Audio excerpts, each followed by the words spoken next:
Hi, it's Lucas Schicksal here. Welcome to my channel. I have a question.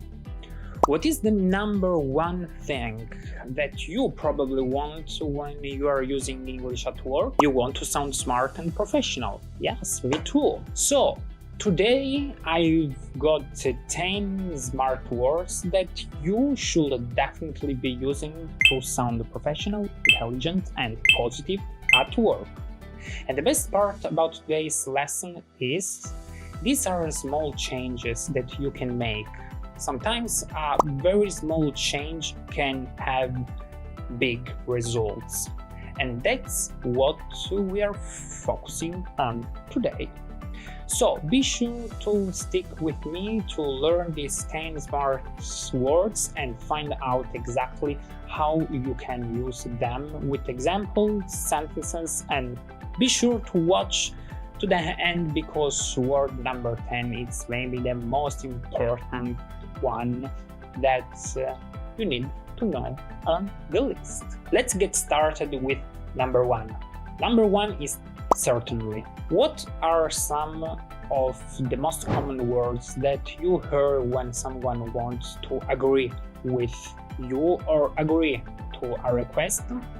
We often say words like okay or no problem, but we use them too much and they are pretty casual. So if we want to sound a little bit more professional and positive, certainly is a great option. For example, if your boss asks for a document by the end of the day, you could say okay or certainly. Or a colleague asks you to help with a project, certainly I can do that. Word number two, the word modify.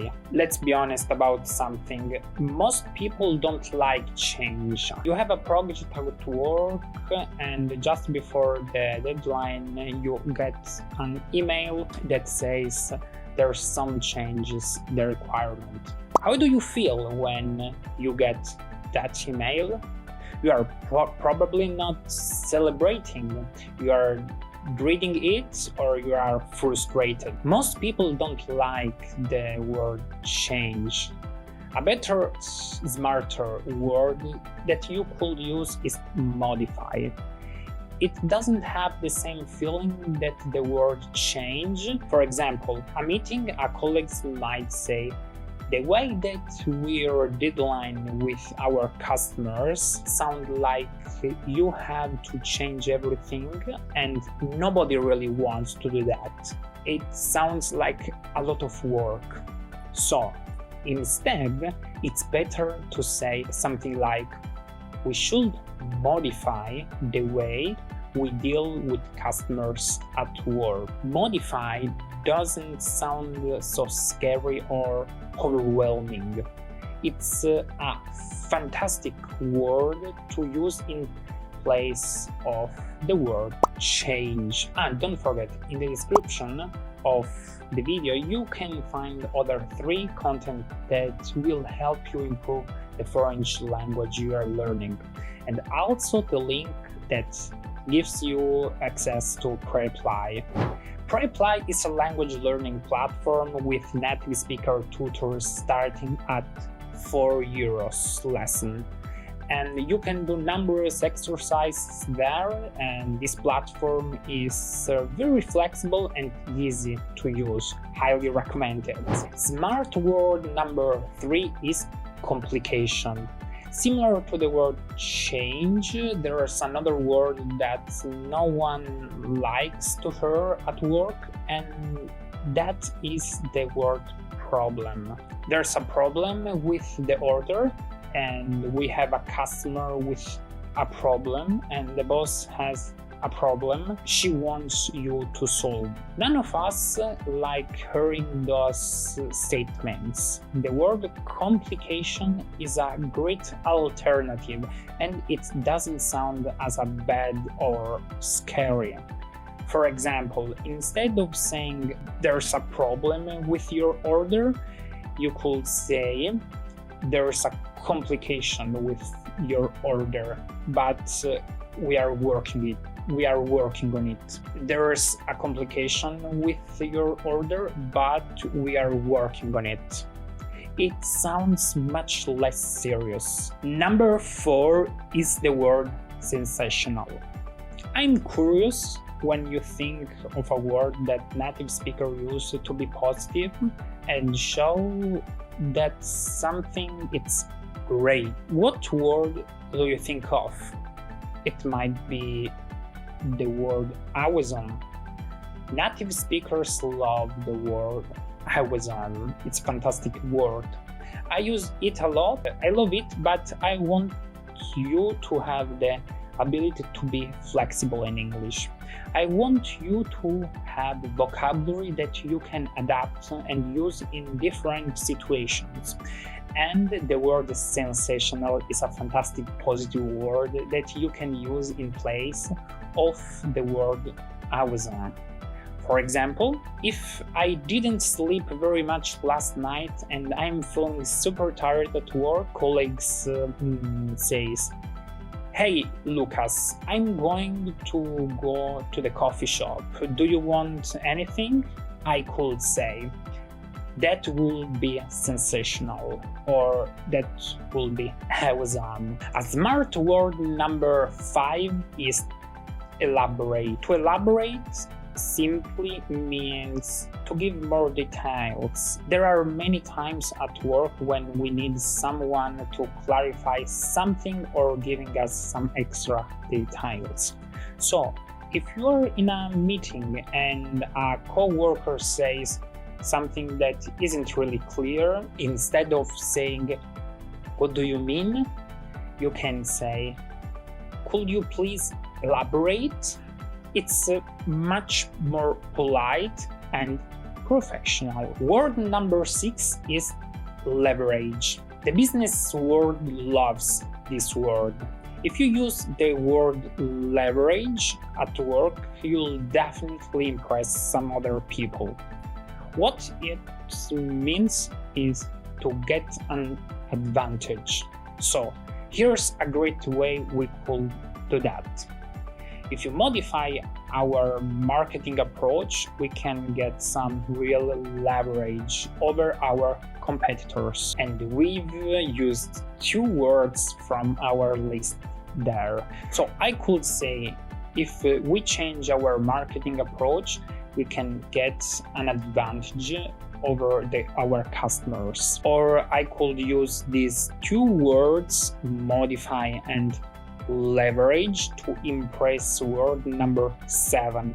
Similar to talking about problems versus complications, we can use ramification instead of leverage. A bad consequence is when something negative happens as a result of something. A bad consequence is when something negative happens as a result of something else. And that word consequence can immediately have a negative feeling with it. So, ramification is a great alternative.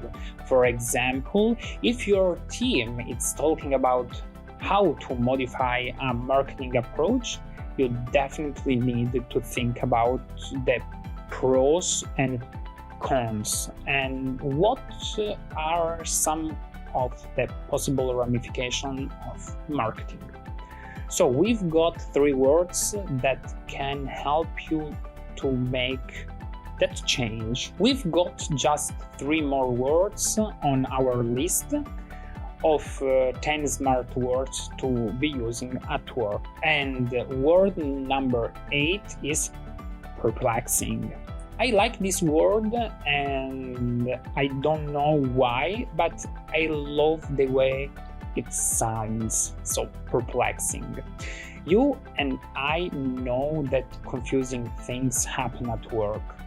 A customer does something weird or files disappear. Someone says they send you an email, but you never got it.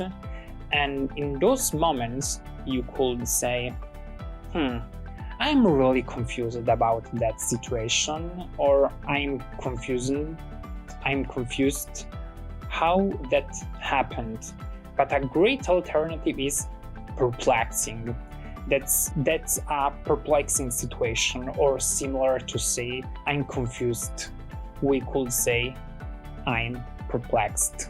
Smart word number 9 is straightforward. Everyone loves things that are easy to do, easy to understand, and straightforward is a great alternative to using the word easy. Instead of saying this project is really easy, you could say this project is really straightforward. Maybe you are working with a new client and you know that they are going to be wonderful and easy to work with.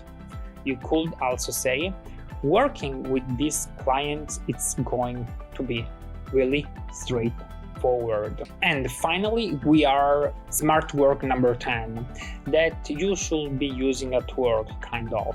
This word is actually a word that you should avoid, and we are going to replace it with something else. That word is like.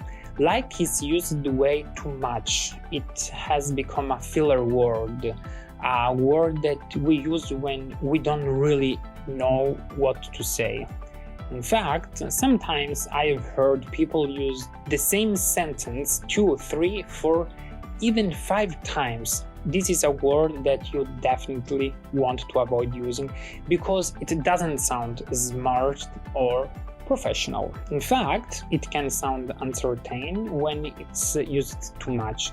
But the problem is it's a really great word for some situations. Like when you are going to introduce an example. Did you notice I just used it there to introduce what I wanted to say? That is an appropriate way to use this word, but because the word like is used too much, I want to give you an alternative.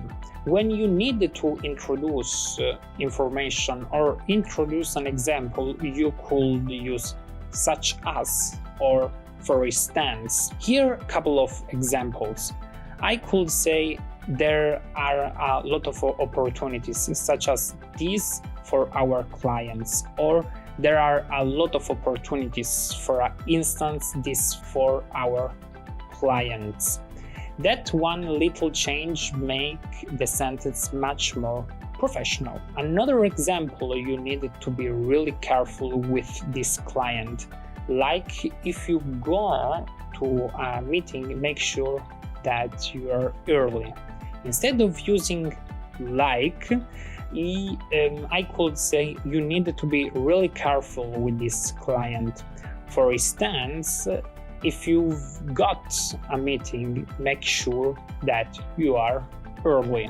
That little change is much smarter and you are more professional. You can start using at work immediately and sound more professional. Choose 1 or 2 of your favorite words from this list and use it in an example sentence. Share it with me in the comments below, and it's a great way to immediately get more comfortable with these words so that you can use them at work in your daily conversation.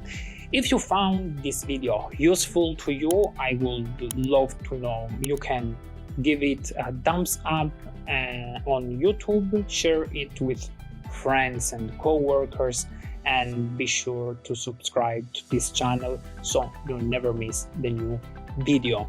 Thank you for joining me, and I'll see you the next time. Bye.